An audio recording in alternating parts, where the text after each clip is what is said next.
Radhe Radhe everyone, हमारे इस channel पर आप सभी का बहुत बहुत स्वागत है। तो मार्गशीर्ष यानी अघन का महीना शुरू हो चुका है और इस महीने में गुरुवार के दिन महालक्ष्मी जी के व्रत किए जाते हैं। तो आज की इस वीडियो में हम आप सभी को बताने वाली हूँ कि मार्गशीर्ष में आप गुरुवार के दिन महालक्ष्मी जी के व्रत कैसे करें, व्रत में पूजा कैसे करनी है और यह जो पूजा है वह हमें सूर्योदय से पहले करनी है या शाम के समय प्रदोष के समय इस पूजा को किया जाता है। तो देखिए, पूजा करने के लिए हम सबसे पहले अपने घर के मुख्य द्वार के बाहर रंगोली बनाकर उस पर दीप कलश की स्थापना करेंगे। और देखिए, अगर आप रंगोली नहीं बना सकते हैं तो आप हल्दी या कुमकुम से सिर्फ स्वास्तिक जरूर बना लें। और यह जो रंगोली है एक दिन पहले ही आप बना लें, यानी बुधवार के दिन आप रंगोली बना सकते हैं। तो यहाँ पर मैंने माता लक्ष्मी के चरण, स्वास्तिक और कमल का पुष्प बना लिया है। माता लक्ष्मी से संबंधित जो भी चिन्ह आप बनाना चाहें वह आप रंगोली में बना सकते हैं। इसके साथ ही मैंने यहाँ पर चौकी लगा ली है। चौकी पर लाल रंग का वस्त्र बिछा लिया है क्योंकि लाल रंग माता लक्ष्मी को अत्यंत ही प्रिय होता है। इसके साथ ही देखिए, चौकी के आसपास आप थोड़ी रंगोली बना लें। कलश के कंठ पर मैंने मोली बांध दी है और कलश पर आप स्वास्तिक बना लें या कोई भी शुभ चिन्ह बना सकते हैं। उसके बाद हमें कलश को चौकी पर रखना है और उसके अंदर हमें शुद्ध पहले गंगा जल डालना है, उसके बाद उसे शुद्ध जल से भर लेना है।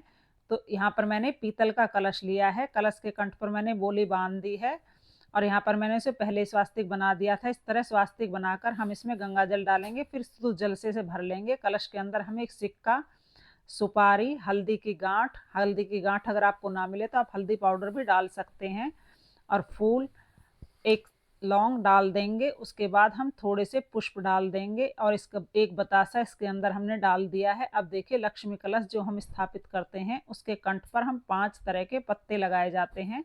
तो आप किसी भी पौधे के पत्ते ले सकते हैं, आम के ले सकते हैं, अशोक के ले सकते हैं, मनी प्लांट के ले सकते हैं।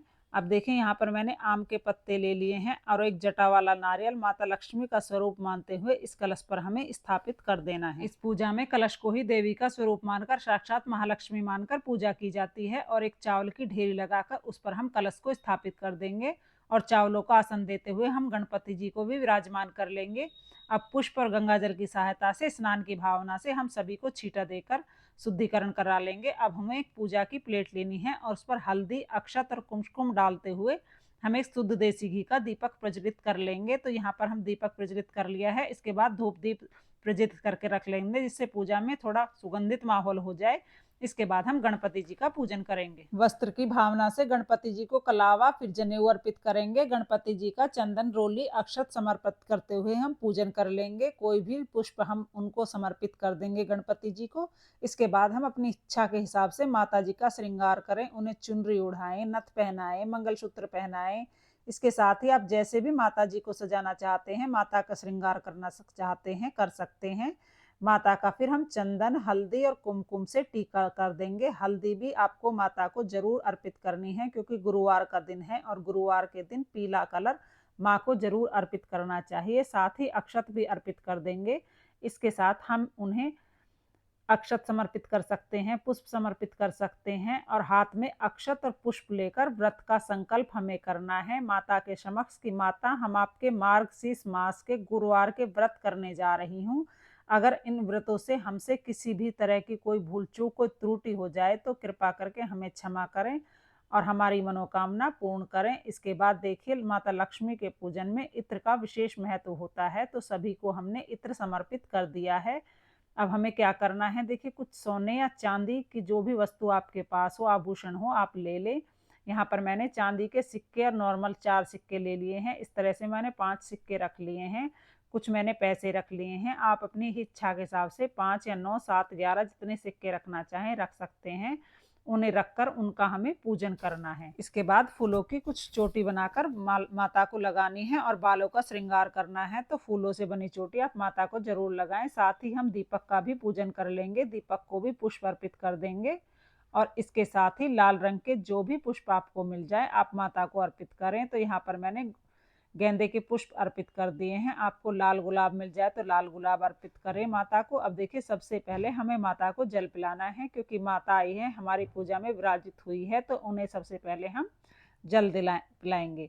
तो गणपति जी को हम अलग से मिठाई का भोग रख दिया है। अब देखिए, दूध में चीनी, बतासा या मिश्री कुछ भी मीठा डालकर आपको दूध का भोग जरूर लगाना चाहिए माँ को। इसके साथ ही माता को कुछ श्रृंगार का सामान हम भेंट कर देंगे। तो देखिए, हमें महीने में के किसी भी 4 या 5 गुरुवार हम महीने में पड़ते हैं, किसी भी गुरुवार को हमें एक दिन यह श्रृंगार का सामान माँ को अवश्य अर्पित करना है। इसके साथ ही देखिए, सीधे हाथ में हम अक्षत और पुष्प लेकर मार्गशीर्ष मास के गुरुवार के महालक्ष्मी व्रत की कथा पढ़ लेनी है या सुन सकते हैं। और कथा पूरी होने के बाद हाथ के पुष्प और अक्षत हम माँ के सामने समर्पित कर देंगे।